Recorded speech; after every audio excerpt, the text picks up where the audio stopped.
दीनानाथ मेरी दीनानाथ मेरी बात छानी कोनी दीनानाथ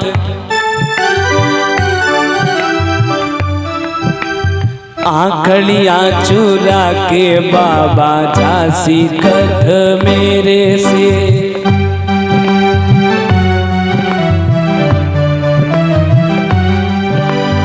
आंखड़ियाँ चुरा के बाबा झांसी कठ मेरे से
मेरी बात छानी होगी उससे कोई भी बात छिपी नहीं रह सकती। कितना ही छिपा लो, पता नहीं जाना कहां से उस सज्जन को भेजा मेरे पास। मन दुखी है ना तो थोड़ा सा इन पे छोड़ दो, ये अपने आप अच्छा रास्ता बता देंगे। करना क्या है, ये रास्ता बताया, आप तक पहुंचाया।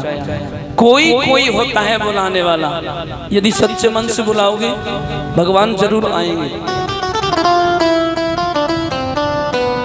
कौन कहता है भगवान आते नहीं, लोग मीरा के जैसे बुलाते। अच्युतम केशवम, ऊंची आवाज में गाओ। अच्युतम केशवम राम नारायणम जानकी वल्लभम, राम नारायणम जानकी वल्लभम। कोई पापी से पापी भी भगवान को बुलाए तो भगवान जरूर आते हैं। सुखदेव जी महाराज कहते हैं यदि बुलाने वाला हो चाहे वो पापी हो, भगवान पापों को भी क्षमा कर देते हैं यदि भगवान की शरण में चले जाएं। भगवान ने गीता में स्वयं कहा है, गीता में भगवान ने स्वयं कहा है, अर्जुन सर्वधर्मान परित्यज सर्वधर्मान परित्यज मामेकं शरणं व्रज अहं त्वां सर्व पापेभ्यो मोक्षयिष्यामि मा शुचः। सर्वधर्मान परित्यज, सभी धर्मों को त्याग कर माम एकम शरणम व्रज, मेरी शरण में आ जाएगा तो अहम त्वाम सर्व पापेभ्यो, मैं तुझे सभी पापों से दूर हटा करके मोक्षयिष्यामि मा शुचः, उस पवित्र मोक्ष की तरफ भेज दूंगा। प्रेम से बोलो। भगवान ने खुद कहा है, पर भले इंसान उन पापों को त्याग तो सही, पापों को त्याग करके भगवान की तरफ चल के तो देख। किसने त्यागे वो पाप? एक बहुत बड़ा पापी हुआ अजामिल। अधुनेह महाभाग अधुनेह महाभाग यथैव नरका नर नानोग्रयातनायेत तन में व्याख्याम त्वरहसी। एक पापी अजामिल हुआ, इतना पापी दिन रात लूटपाट करता, संतों को लूटता। कितनी गोपाल गांठ लाओ निकालो, हाथ में 24 घंटे लाठी रखता, लूट लूट करके लाता। एक दिन अजामिल के गांव में संतों की जमात आई, संतों की जमात आई अजामिल के गांव में। जैसे ही आकर के अजामिल ने पूछा कि भैयाओ इस गांव में कोई एक नंबर का भक्त है क्या जो हमारी प्रसादी कर सकता है? तो छोटे छोटे बच्चों का स्वभाव तो आप जानते ही हो। छोटे छोटे बच्चों ने कह दिया, देखो बाबा वो सामने जिनके है ना, जिनके भवन पर और हरे रंग से दरवाजा पुता हुआ है, वो हरे रंग के दरवाजे वाले अजामिल भगत जी हैं, एक नंबर के भगत जी। संतों को भेज दिया अजामिल भगत जी के घर।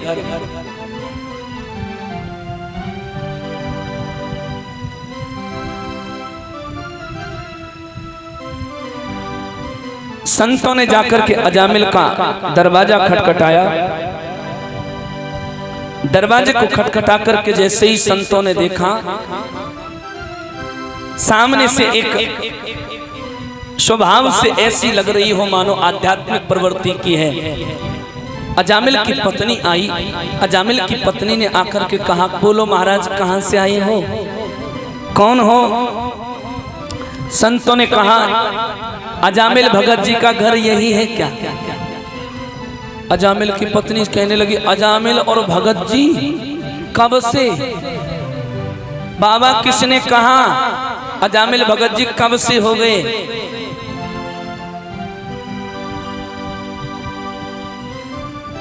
बोले ये यहाँ के नगर वासियों ने बताया कि एक नंबर के भगत जी हैं। बाबा तुम्हारे जोड़ू दोनों हाथ, ऐसे भगत जी हैं जितनी गोपाल गांठ होगी सबरी यहीं रख लेंगे और इतने डंडा तुम्हारी पीठ पे लगाएंगे कि तुम है ना चुंगी तक वापस मुंह फेर करके नहीं देखोगे। प्रेम से बोलो, ऐसे भगत जी हैं अजामिल। संतों ने देखा कि अजामिल इतना मूर्ख है, ऐसा सठ है। संतों ने मन में विचार कर लिया, देवी संतों का काम यही होता है कि सठों की संगति करवाएं, सठों को साथ में रखें जिससे सठ सुधर जाएं। हम अब तो अजामिल से मिलकर के ही जाएंगे, घर पर है क्या?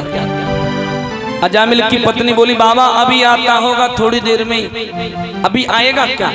तो भाग्यवान आप हमें प्रसादी बनाओ, हम प्रसादी आपके हाथ से खाएंगे और भोजन करने के बाद भोजनम उपरांत दक्षिणा तुम्हारे पति से लेंगे। अजामिल की पत्नी बोली, बाबा ऐसी दक्षिणा देंगे कि जिंदगी में नहीं भूलोगे उस दक्षिणा को, याद रखोगे।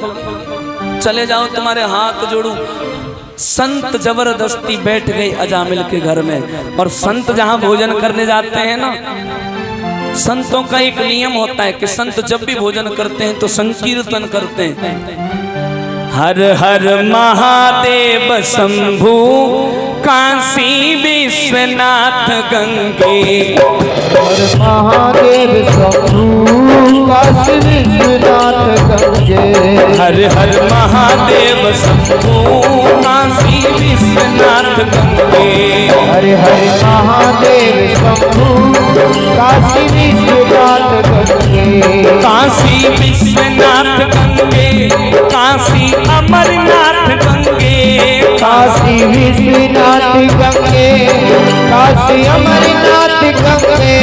हर हर महादेव शंभु काशी विश्वनाथ गंगे। हर हर महादेव शंभु काशी विश्वनाथ गंगे।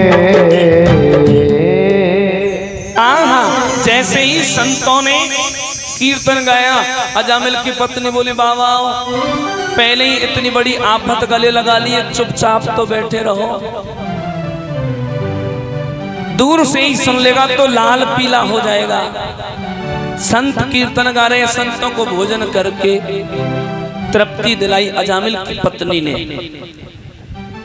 अजामिल की पत्नी भोजन करा के बोली महाराज अब जाओ, कि अभी दक्षिणा तो मिली नहीं है। प्रेम से बोलो।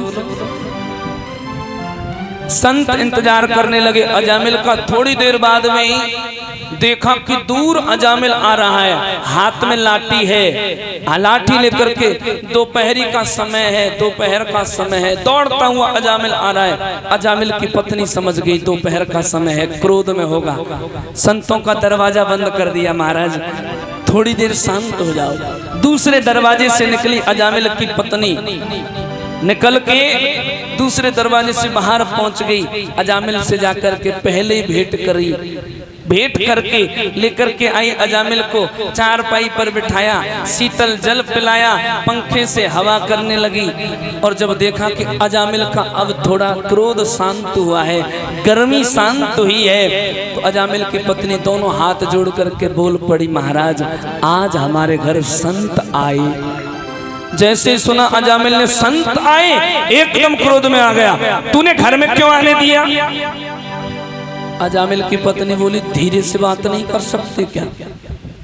अभी गए थोड़ी, यहीं बैठे हैं अंदर मकान में। अब तो जैसे अजामिल ने सुना अंदर मकान में बैठे हैं, हाथ में लाठी ले ली, क्रोध में आकर के खड़ा हो गया। बेचारे अंदर बैठे संत जो नए नए महात्मा हुए, नए नए संत हुए, कोई कोने में छिप करके बैठा, कोई दीवार के पीछे छिप करके बैठ गया, कोई चारपाई के नीचे छिप करके बैठ गया, और किसी ने तो आंख बंद कर ली, नाक पकड़ ली, मन में सोचने लगा मैं किसी को नहीं देख रहा हूं तो मुझे भी कोई नहीं दिख रहा है। प्रेम से बोलो। एक गुरुजी बच्चे जो गुरुजी बैठे रहे बस चारपाई पर। जैसे ही अजामिल लाठी लेकर के संतों की तरफ जाने लगा, बीच में खड़ी हो गई अजामिल की पत्नी। संतों से कुछ मत कह देना स्वामी, आज के बाद यदि तुमने संतों से कुछ कहा तो मेरा आपसे कोई रिश्ता नहीं रहेगा। अजामिल पत्नी से डरता है। दुनिया का कोई भी अजामिल हो वो डरता तो पत्नी से ही है। प्रेम से बोलो।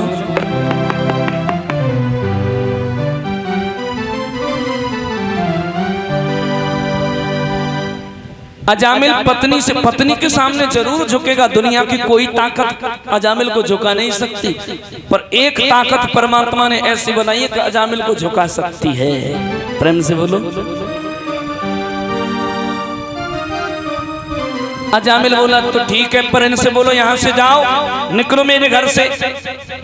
संत बेचारे धीरे धीरे दबे पैर निकले, निकल करके चले गए। अजामिल की पत्नी बोली दुष्ट आत्मा हो आप स्वामी, आपके अंदर इतना भी संस्कार नहीं है, कम से कम हमारे घर पर संत आए, संत समागम हरि कथा तुलसी दुर्लभ दोय। संतों का समागम और भगवान की कथा ये संसार में दुर्लभ है। सुतदारा और लक्ष्मी पापी के होए। पुत्र पत्नी और धन ये तो पापी के भी हो जाता है। हमारे घर बैठे संत आए, पर स्वामी तुमने संतों को प्रणाम नहीं किया, आज से मुझसे बात मत करना। प्रेम से बोलो। यदि मुझसे बात करना चाहते हो तो संतों को प्रणाम करो। बोले संत तो चले गए, अभी यहीं पहुंचे होंगे। अजामिल ने कहा तो रुको मैं अभी प्रणाम करके आता हूं। अजामिल घर से निकला, देखा कि संत कुछ दूरी पर जा रहे हैं, हाथ में लाठी है। अजामिल प्रणाम करने के लिए जा रहा है और संत धीरे धीरे आगे जा रहे हैं। दूर से ही आवाज लगाई, ओ बाबाओ रुको, थोड़ी देर रुको। बाबाओं ने कहा घर में तो इसने मार नहीं लगाई, अब यहाँ आकर के मारेगा। नए नए महात्मा थे, वो नए नए महात्मा सब कोई इधर भागने लगा, कोई उधर भागने लगा, कोई झाड़ियों के पीछे छिपने लगा, कोई गुरुजी के पीछे बैठ करके छिपने लगा। गुरुजी खड़े रहे, गुरुजी कहीं नहीं गए। आकर के अजामिल ने कहा गुरुजी खड़े हो जाओ। गुरुजी खड़े हैं सामने। क्या करेगा भैया, रुक जाओ। लाठी को नीचे पटका, साष्टांग दंडवत की अजामिल ने गुरुजी के सामने, और जैसे ही अपने मस्तक को नीचा किया, मत्था टेकत झर गई ते तेरे सब पापन की पोट। और गुरु नानक यूं कह गए, तू यम की परेगो न चोट। प्रेम से बोलो, जोर से बोल दो। हाँ, जैसे अजामिल ने नतमस्तक किया, अजामिल की बुद्धि सात्विक की हो गई, लौट करके वापस आया। संतों ने कहा जाते जाते, भैया अजामिल हम जा रहे हैं, पर हम तुझे एक बात कह करके जाते हैं अजामिल, हमारी यही दक्षिणा मानना, अपने होने वाले बेटे का नाम नारायण रख देना। प्रेम से बोलो। कुछ समय निकला, कुछ समय के बाद अजामिल के घर में एक सुंदर बालक ने जन्म लिया। अजामिल की पत्नी ने याद दिलाया, संत क्या कह करके गए महाराज? संत कह करके गए अपने पुत्र का नाम नारायण रख देना। तो पुत्र का नाम नारायण रख दिया। पहला पुत्र है, और पहला पुत्र होने के कारण अजामिल का इतना मोह, ऐसा मोह कि सोते तो नारायण, जागते तो नारायण, चलते तो नारायण, खाते तो नारायण, बैठते तो नारायण, आजा नारायण, खेल नारायण, चल नारायण, सो नारायण, बैठ नारायण, खा नारायण, रो नारायण। प्रेम से बोलो। नारायण नाम लेते, काम करते भगवान का, काम करते संसार का, और नाम लेते है? पुत्र का नाम नारायण रखने का ये महत्व होता है।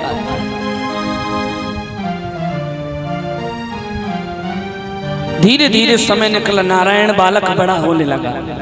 एक दिन अजामिल को लेने के लिए यमदूत आ गए। उस बच्चे को लेकर के और रोड पर गया वो।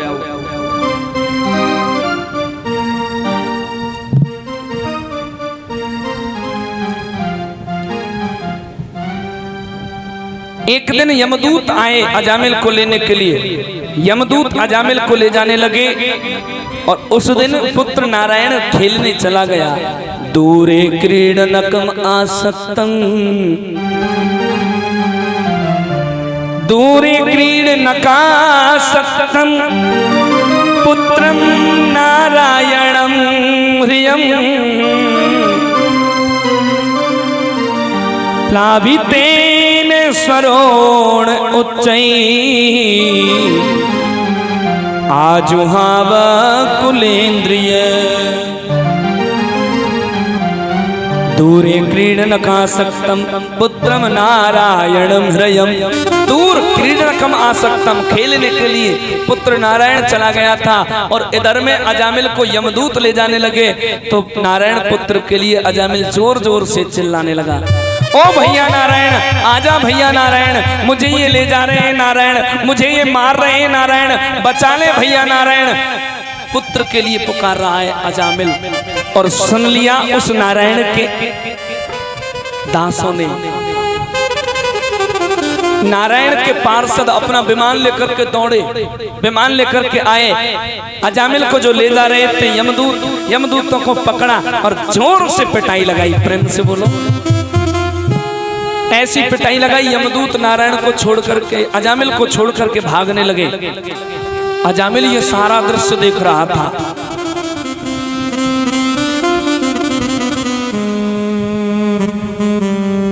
भगवान के पार्षद यमदूतों से बोले, तुम्हारी क्या हिम्मत जो मेरे प्रभु का नाम लेने वाले को और तुम ले जा रहे हो?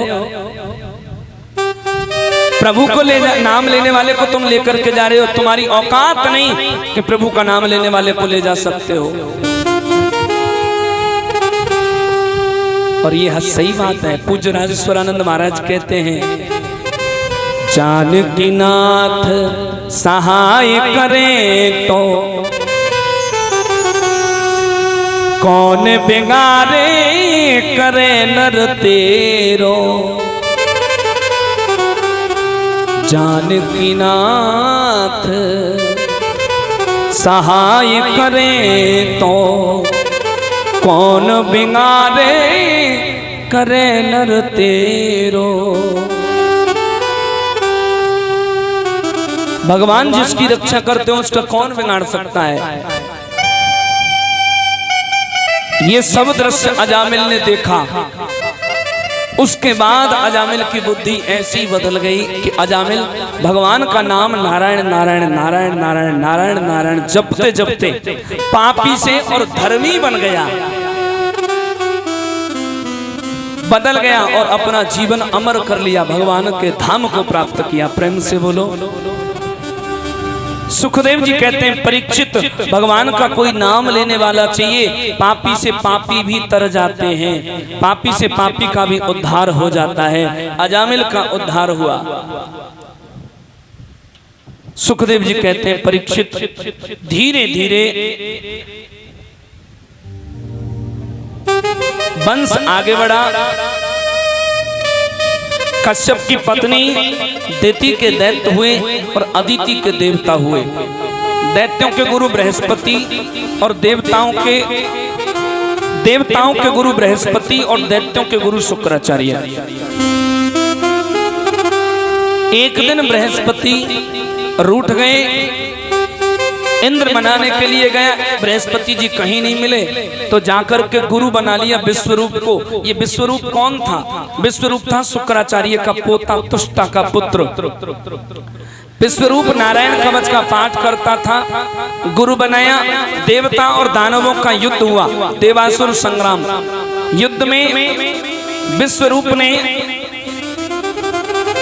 देवताओं की तरफ से नारायण कवच का पाठ किया तो राक्षस मरने लगे।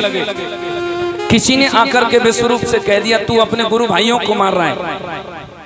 एकदम ध्यान आया कि मैं अपने गुरु भाइयों को मार रहा हूं, कैसे? क्योंकि विश्वरूप भी शुक्राचार्य का शिष्य था और राक्षस भी शुक्राचार्य के शिष्य थे। प्रेम से बोलो। विश्वरूप को ध्यान आया, मंत्र उल्टे पड़े, देवता मरने लगे। इंद्र को क्रोध आया, विश्वरूप का गला काट दिया। 3 सिर थे, तीनों सिरों से तीतर चातक बटेर पक्षी बन गए। ब्रह्महत्या प्रकट हुई, ब्रह्महत्या को भगवान ने रोक दिया, रुक जाओ ब्रह्महत्या। ब्रह्महत्या का भगवान ने बंटवारा किया, ब्रह्महत्या को बांट दिया भगवान ने।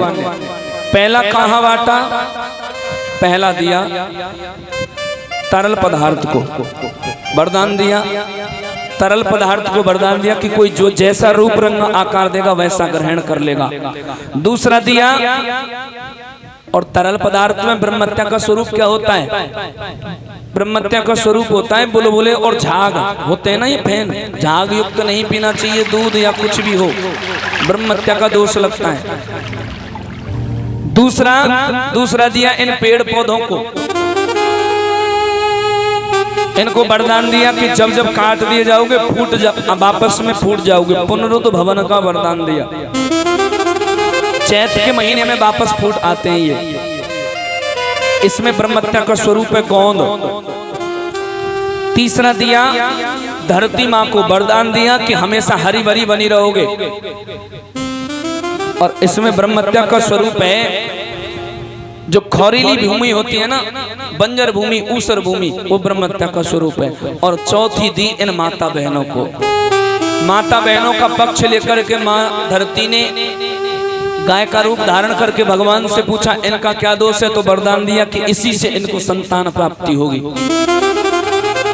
माता बहनों का रजोदर्शन ब्रह्महत्या का स्वरूप है। प्रथमे हनि चांडाली, द्वितीय ब्रह्म घातनी, तृतीय रजकी प्रोक्ता, चतुर्थे शुद्धति हनि। पहले दिन प्रथमे हनि चांडाली, पहले दिन चांडाली का रूप, दूसरे दिन ब्रह्मघातनी का रूप, तृतीय रजकी प्रोक्ता, तीसरे दिन रजकी माने होता है धोबन। रजक माने धोबी और रजकी स्त्रीलिंग शब्द है, उसका अर्थ होता है धोबन। चतुर्थे शुद्धति हनि, और चौथे दिन शुद्धिकरण। वरदान दिया कि इसी से तुम्हें संतान प्राप्ति होगी। प्रेम से बोलो। इधर में जैसे ही विश्वरूप का मरण हुआ, विश्वरूप के पिता तुष्टा ने यज्ञ किया, उल्टे मंत्र पड़े, वृत्तासुर पैदा हुआ। वृत्तासुर को दधीच मुनि की हड्डियों से बने हुए वज्र से मारा। वृत्तासुर भगवान का भजन करते करते गया। परीक्षित ने पूछा इसने भजन क्यों किया? तो सुखदेव जी बोले परीक्षित ये पूर्व जन्म में राजा चित्रकेतु था, इसको भगवान अर्धनारीश्वर का श्राप लगा हुआ था।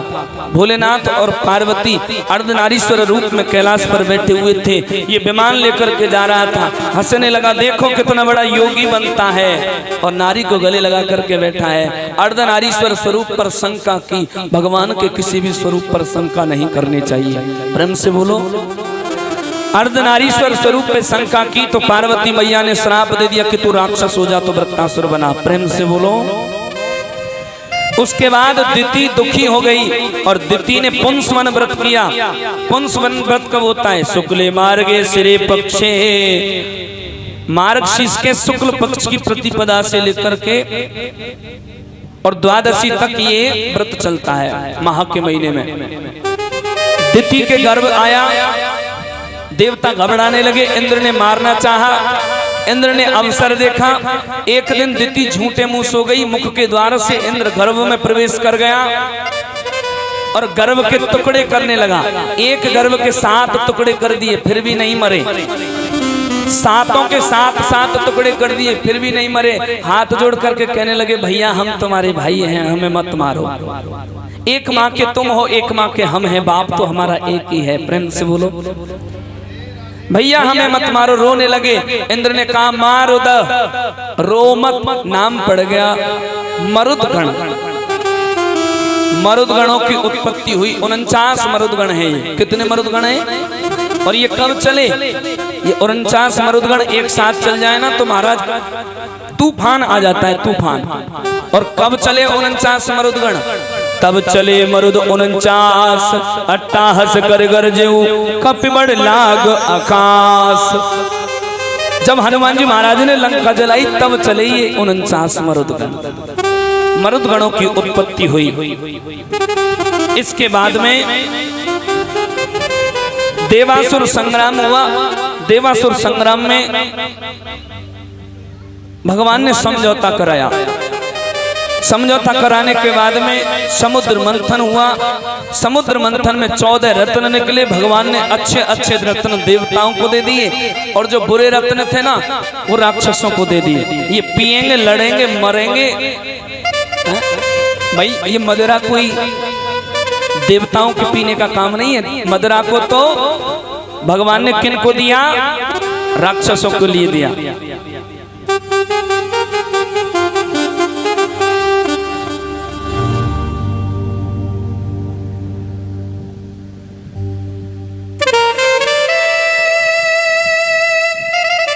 समुद्र मंथन के बाद में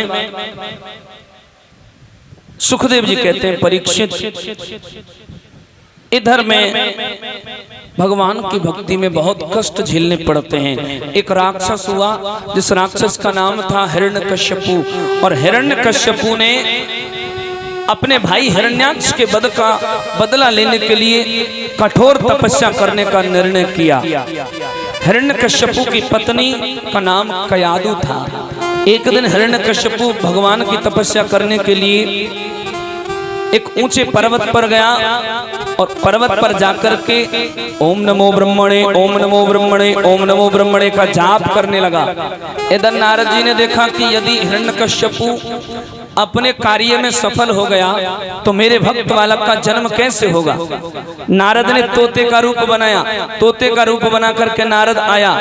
आकर के नारद ने इधर में हिरण्यकश्यपु कहता है ओम नमो ब्रह्मणे, ओम नमो ब्रह्मणे, और नारद आकर के नारायण नारायण नारायण नारायण नारायण नारायण। हिरण्यकश्यपु क्रोधित हुआ, बोले इसने तो मेरा सगुन ही खराब कर दिया। आज तपस्या नहीं करूंगा, आज से भजन नहीं करूंगा, कल करूंगा। प्रेम से बोलो, जोर से बोल दो। वापस क्रोधित होकर के घर आया। आकर के अपनी पत्नी कयादू से बोला कयादू न जाने कहां से एक दुष्ट तोता आ गया। वो मेरे दुश्मन हरि का नाम जपने लगा, नारायण का नाम जपने लगा। मैं ब्राह्मणे ब्राह्मणे कहता, वो नारायण नारायण कहता। कयादू के हाथ बात पड़ गई। कयादू ने मन में विचार कर लिया कि मेरा पति दुष्ट है और पति को सुधार सकती हूं तो उपदेशों से नहीं सुधार सकती, केवल भगवान के नाम से सुधार सकती हूं। प्रेम से बोलो। मैं चाहे यहाँ व्यास मंच से आपको लाख उपदेश दे दूं, आप नहीं मानोगे, और भगवान की कही हुई बात आप तक पहुंचा दूं तो आप मान लेते हो। प्रेम से बोलो। कयादू के हाथ बात पड़ गई। प्रातःकाल भोजन बना रही थी, भोजन बनाते समय हाथ में चिमटा ले लिया। अच्छा महाराज, ऐसी गुस्सा आ रही है, वो तोता मिल जाए ना जिसने तुम्हारा कान खराब किया, उसे जान से मार दूं इस चिमटे से। क्या कहा था उसने? अरे कयादू रहने दो। उसने कहा था नारायण नारायण, जो भी काम करती, हाथ में सफाई कर रही थी, झाड़ू ले लिया, इससे मार दूं। क्या कहा था उसने? उसने कहा था नारायण नारायण। शाम का समय हो गया, प्रसादी करा रही थी, प्रसादी कराते समय महाराज रहा नहीं जा रहा है, ऐसा मन कर रहा है प्रसादी बाद में कराऊं आपको, पहले उसको मार के आऊं जिसने क्या कहा था उसने, उस तोते ने। हिरण्यकश्यप कहने लगा बार बार क्यों पूछती हो? उसने कहा नारायण नारायण। ठीक है महाराज, नहीं पूछूंगी। साय का समय हुआ, चरण दबाते दबाते बोली महाराज ऐसा मन कर रहा है कि आपके चरण बाद में दबाऊं, पहले उसे मार के आऊं। क्या कहा था उसने? अब क्रोध में आ गया हिरण्यकश्यप, क्रोध में आकर के बोला अब की बार मत पूछना। उसने कहा था नारायण नारायण नारायण नारायण नारायण नारायण नारायण नारायण। हो गई 108 बार। कयादू बोली बस महाराज मैं यही चाहती हूं। 108 बार नारायण का जाप करवा दिया। ठाकुर जी की कृपा से उसी रात्रि को कयादू के गर्भ स्थापित हुआ। गर्भ में आ गए भक्त प्रहलाद। दूसरे दिन हिरण्यकश्यपु ने कठोर तपस्या करके ब्रह्मा जी को प्रसन्न किया और ब्रह्मा जी से आशीर्वाद प्राप्त किया कि ना रात मरूं ना दिन में मरूं, ना रात मरूं ना दिन में मरूं, ना ऊपर मरूं ना नीचे मरूं, ना बाहर मरूं ना अंदर मरूं, 12 महीने में एक में ना मरूं, ना अस्त्र से मरूं ना शस्त्र से मरूं, ना अस्त्र से मरूं ना शस्त्र से मरूं, और तेरी बनाई हुई सृष्टि में मैं किसी से ना मरूं, मैं किसी से ना मरूं, ना ऊपर मरूं ना नीचे मरूं,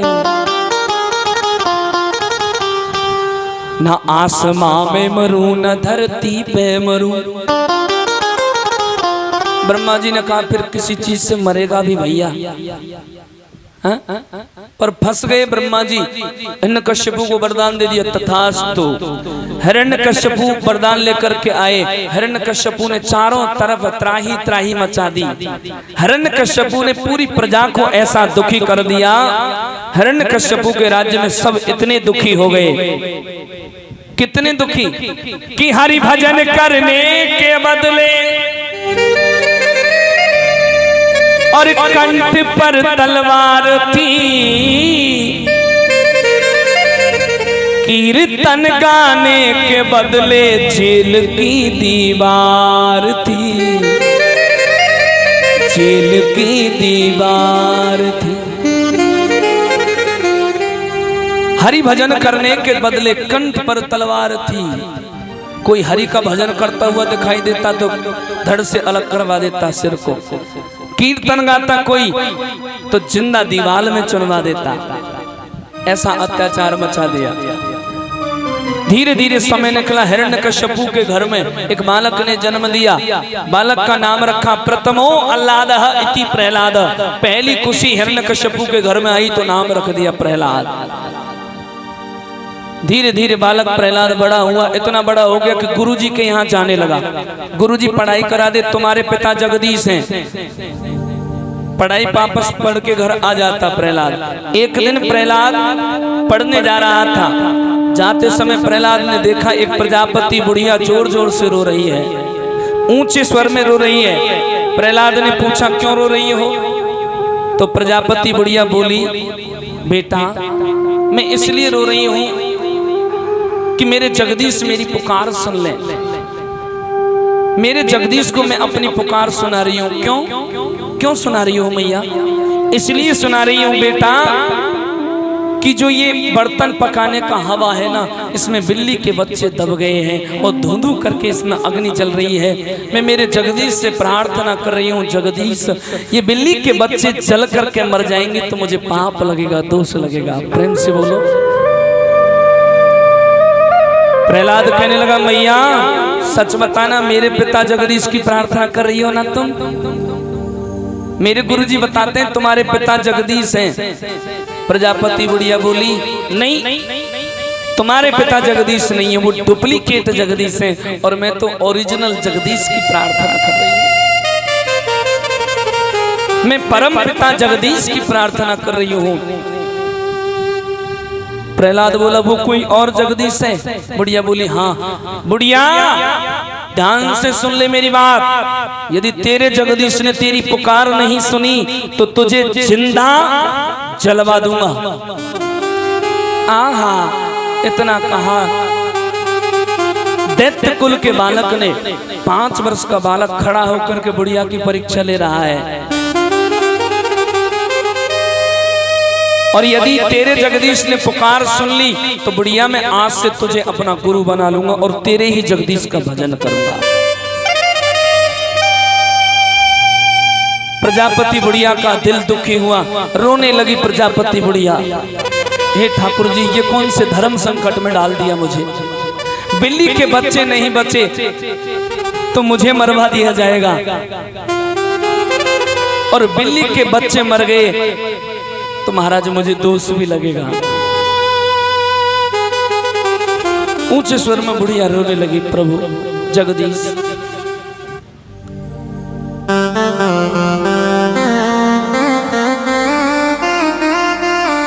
निर्बल के प्राण पुकार रहे, ओ जगदीश हरे जगदीश हरे।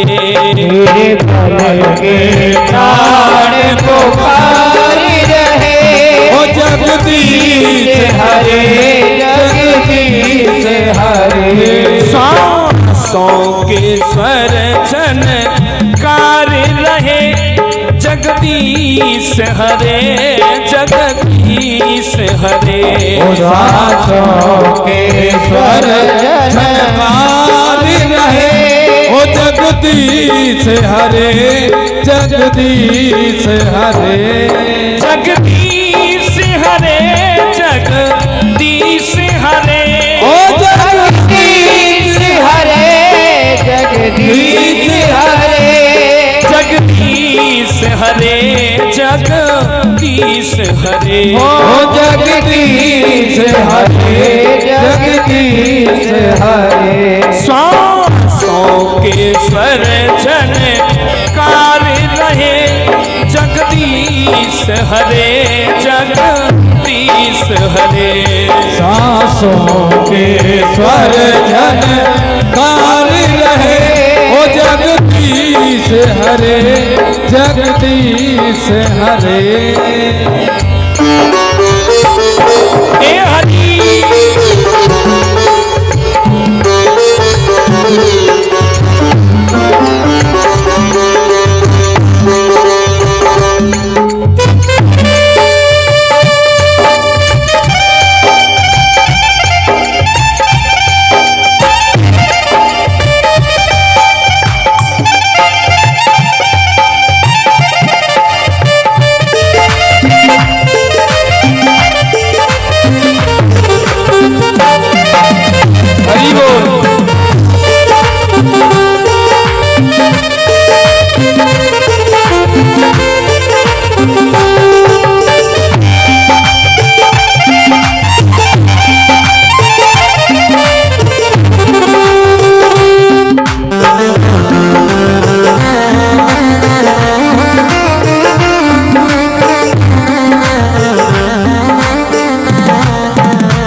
आती है, सूखी खेती हरियाती है, सूखी खेती हरी आती है, सूखी खेती हरियाती है। इस बात पे जन सारी रहे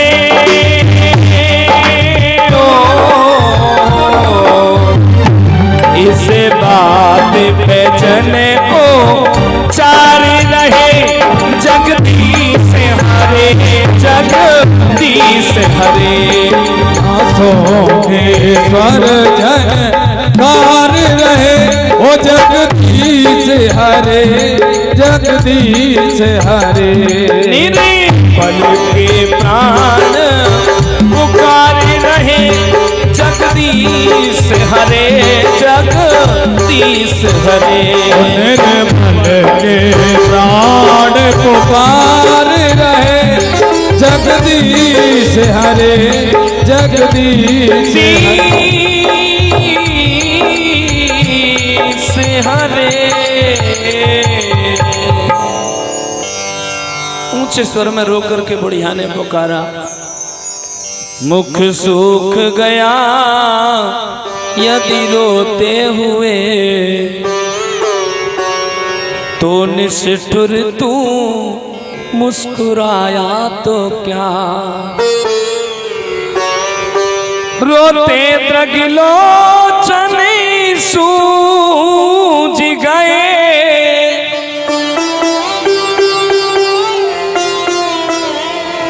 तो आके तरस दिखाया तो क्या। जब जीवन ही ना रहा जग में, तो नाविक नाव को लाया तो क्या।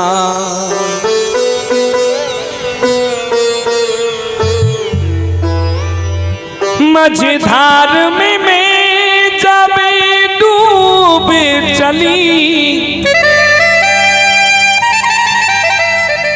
तो नाविक नाविक को लाया तो क्या। जब जीवन ही न रहे जग में प्रभु, आके दरस दिखाया तो क्या। भगवान ने बुढ़िया की पुकार सुनी, धुंधु करके अग्नि जली, बर्तन पकाने वाले हवा में। जैसी अग्नि शांत हुई तो देखा कि बिल्ली के बच्चे निकल करके बाहर आए।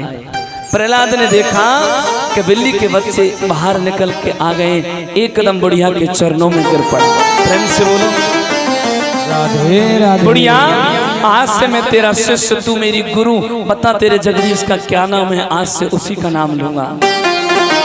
बुढ़िया कहने लगी, बेटा उसे राम कहे, कृष्ण के, गोविंद के, मुरारी के, नटवर के, गिरधर के, गिरधारी के, चितचूर कहे, मुरली कहे, मुरलीधर के, मनोहर के, श्याम सुंदर के, अखिल कोट ब्रह्मांड नायक के, जगत आधार जगत नियंता, अखिलेश्वर ब्रजेश्वर रासेश्वर, परमेश्वर अव्यय निरूप अविनाशी, अखिलेश्वर सच्चिदानंद परमानंद अखंडानंद नित्यानंद, कुछ भी कह तेरी जो इच्छा है वो कहे।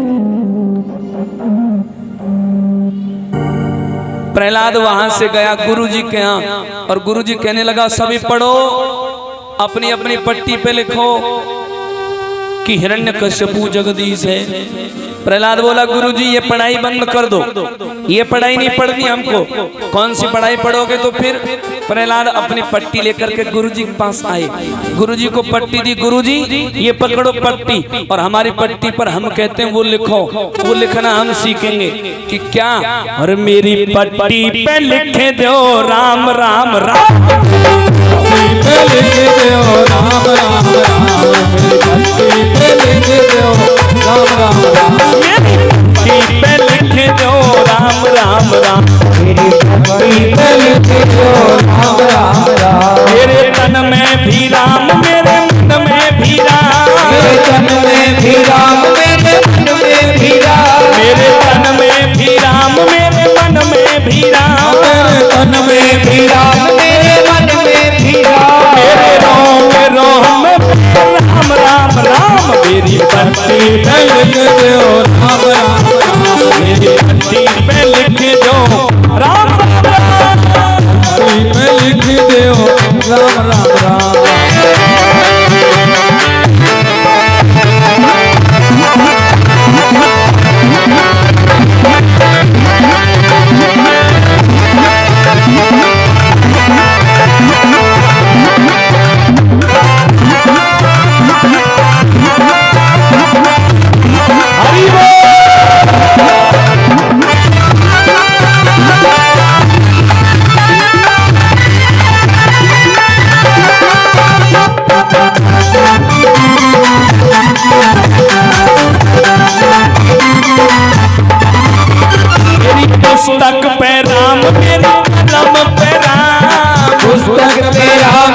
मेरी पट्टी पे लिख दो राम राम राम, लिख दो राम राम राम, मेरी पट्टी पे लिख दो राम राम।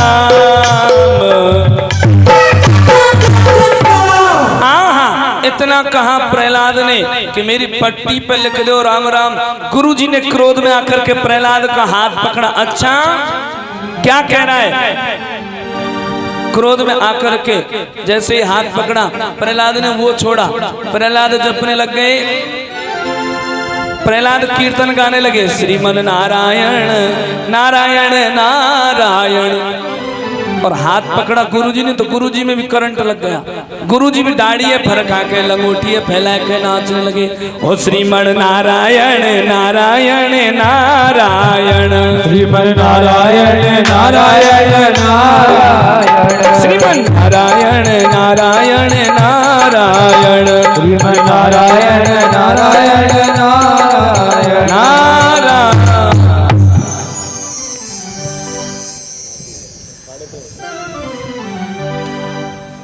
जैसे ही देखा कि शाम तक लौट करके नहीं आया प्रहलाद, तो हिरण्यकश्यपु ने कहा आज प्रहलाद नहीं आया। सिपाहियों को भेजा। सिपाहियों ने जाकर के देखा प्रहलाद और गुरुजी दाढ़ी फरकाए के नाच रहे। जाकर के सिपाहियों ने हाथ पकड़ा तो सिपाही भी नाचने लगे। श्रीमन नारायण नारायण नारायण, श्रीमन नारायण नारायण नारायण, श्रीमन नारायण नारायण नारायण, श्रीमन नारायण नारायण नारायण। और जब सिपाही भी नहीं आए तो मंत्रियों को भेज दिया हिरण्यकश्यपु ने। मंत्री पहुंचे। मंत्रियों ने देखा प्रहलाद नाच रहे हैं, गुरुजी नाच रहे हैं, दाढ़ी फटका के मंत्री भी नाच रहे हैं। मंत्रियों ने हाथ पकड़ा तो मंत्री भी नाचने लग गए। श्रीमन नारायण नारायण, लक्ष्मी नारायण नारायण नारायण, लक्ष्मी नारायण नारायण नारायण नारायण। हरि बोल। और जब मंत्री नहीं आए तो संतरियों को भेजा, वो भी नाचे। और जब सब व्यतीत हो गए तो खुद हिरण्यकश्यपु गया। हिरण्यकश्यपु जैसे गया, हिरण्यकश्यपु ने देखा चारों तरफ प्रहलाद नाच रहा है। प्रहलाद के सब साथ पढ़ने वाले नाच रहे हैं, मंत्री नाच रहा है, सिपाही नाच रहे हैं, और तो और गुरुजी दाढ़ी फरका फरका के नाच रहे हैं। क्रोध में आकर के प्रहलाद का हाथ पकड़ा हिरण्यकश्यपु ने। हिरण्यकश्यपु में करंट नहीं लगा। प्रेम से बोलो क्यों नहीं लगा? क्योंकि हिरण्यकश्यपु मूर्ख है, और मूर्ख हृदय न चेत जो गुरु होए विरंच सम। मूर्ख का हृदय कभी भी जागृत नहीं हो सकता। इसलिए हिरण्यकश्यपु का हृदय जागृत नहीं हुआ। और भैया मूर्ख तो है ना, तुम्हें यदि स्वर्ग में भी मिल जाए तो भी दूरी बना लेना। मूर्खस्तु परिहर्तव्य बरम पर्वत दुर्गेशु भ्रांतम वन चरैस न मूर्ख जन संपर्केशु सुरेंद्र भवनेष्वपि।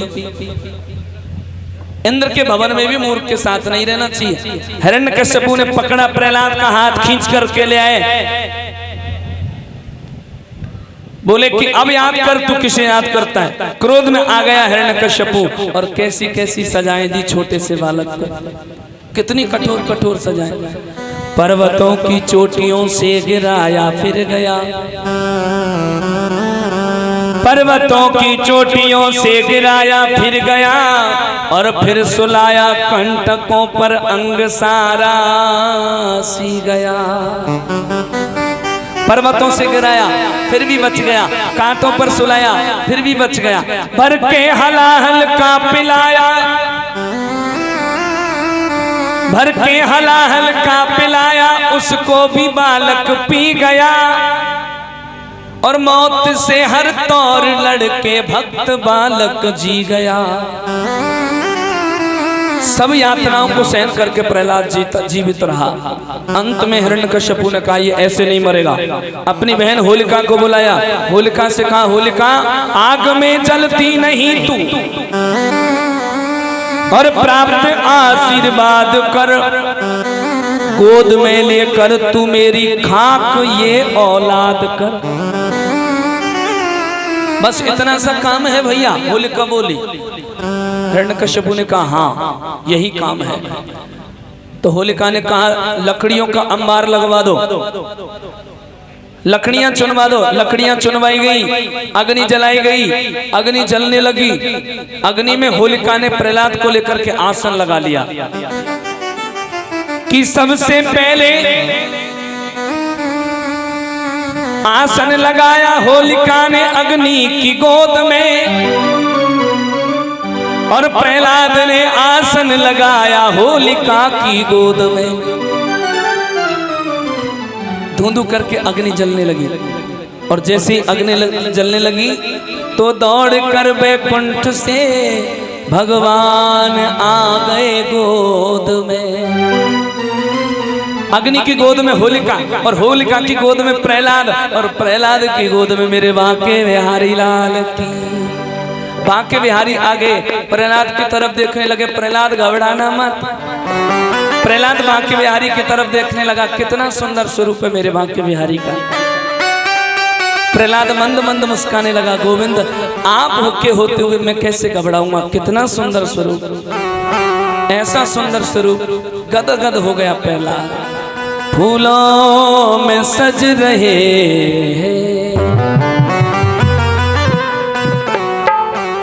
ओ फूलों में सज रहे श्री वृंदावन बिहारी। फूलों में सज रहे श्री वृंदावन बिहारी। फूलों में सज रहे, फूलों में सज रहे हैं श्री वृंदावन बिहारी।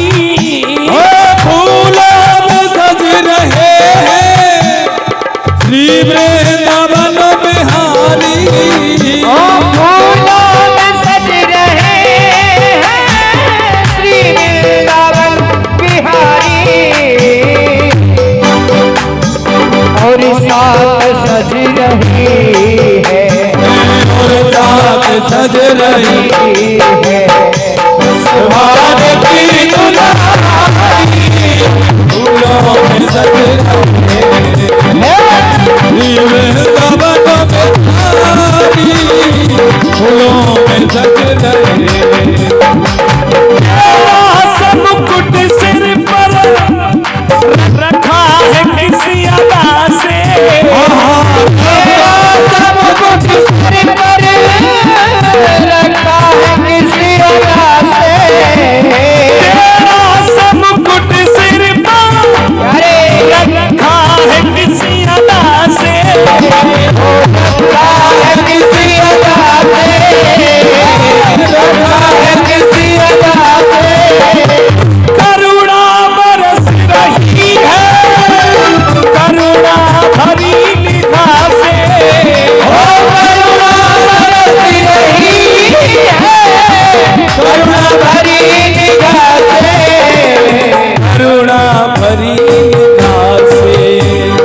करुणा भरी निगाह से। इस मूर्ति पे सज के मूर्ति पे सज के इस मूर्ति पे बलिहारी। श्री वृंदावन बिहारी। फूलों में सज रहे फूलों में सज रहे हैं श्री वृंदावन बिहारी। फूलों में सज रहे श्री वृंदावन बिहारी। साथ सज और रही साथ सज रही है प्रसभान की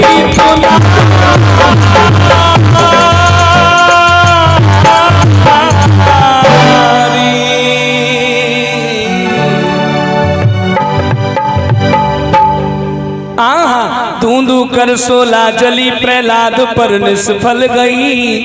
आई थी जलाने को डाहिन, अफसोस खुद ही जल गई। चिल्लाने लगी जोर जोर से होलिका। जैसे चिल्लाहट को सुना हिरण्यकश्यपु बोला, भैयाओ देखना तुम्हारी भुआ तो नहीं जल गई। प्रेम से बोलो। देखा दौड़ करके बालकों ने भुआ जल गई, भुआ जल गई। तो दे धूल, दे धूल, दे धूल। और उस दिन से मनाई जाती है धूलंडी, और उससे एक दिन पहले मनाई जाती है होली, जिस दिन होलिका को जलाया जाता है। प्रेम से बोलो। अग्नि शांत हुई। अब तो और भी क्रोध में आ गया हिरण्यकश्यपु। हाथ पकड़ा, खींच करके ले आया, प्रहलाद को बांध दिया एक खंबे से। अब याद कर तेरे भगवान को। हाथ में तलवार ली, 1 2 3 कह के जैसे ही तलवार को मारा, खंबे को फाड़ करके नरसिंह भगवान प्रकट हो गए। बोलिए नरसिंह भगवान की जय हो। गुरुर गुरुर गुरुर गुरुर करते हिरण्यकश्यपु को पकड़ा, खींच करके ले आए दरवाजे पर। हिरण्यकश्यपु याद कर, एक पैर को नीचे रखा, एक पैर को दूसरे पैर पर रखा, हिरण्यकश्यपु को लिया, बीच जंघाओं पर रखा। भगवान कहने लगे, हिरण्यकश्यपु याद कर ले, तेरे वरदान क्या थे? ना तू ऊपर है, ना तू नीचे है, ना बाहर है, ना अंदर है, ना दिन है ना रात है, संध्या का समय है। 12 महीने में से एको महीना नहीं है, अधिक मास है। 13वां महीना अधिक मास, पुरुषोत्तम मास। और देख हिरण्यकश्यपु, और भी देख ले, भगवान की ब्रह्मा की सृष्टि में ये रूप तूने कभी देखा है? अरे महाराज, हमें क्या पता था कि सबरी नौटंकी करते हो।